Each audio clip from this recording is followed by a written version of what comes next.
ramai yang nak tahu dah tamat sewa kan, dah bayar security deposit, tapi owner tak nak bagi security deposit kan.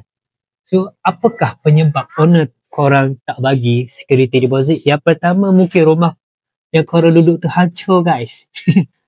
Yelah, secara logik korang menyewa je, tapi buat macam harta sendiri, hancur. So kos-kos yang hancur tu lah owner ambil yang kos security deposit tu lah. Tu pun saya rasa biasa tak berbaloi. Maksudnya kos tu lagi tinggi untuk cover rabuk dia orang semua. So macam mana korang nak dapatkan security deposit tu balik? First kali korang kena ganti apa yang hancur tu. So kalau contoh dinding yang kotor, so korang kena cat. Itu terpaksa guys. Kalau korang nak, kalau korang tak nak, memang benar. Okay.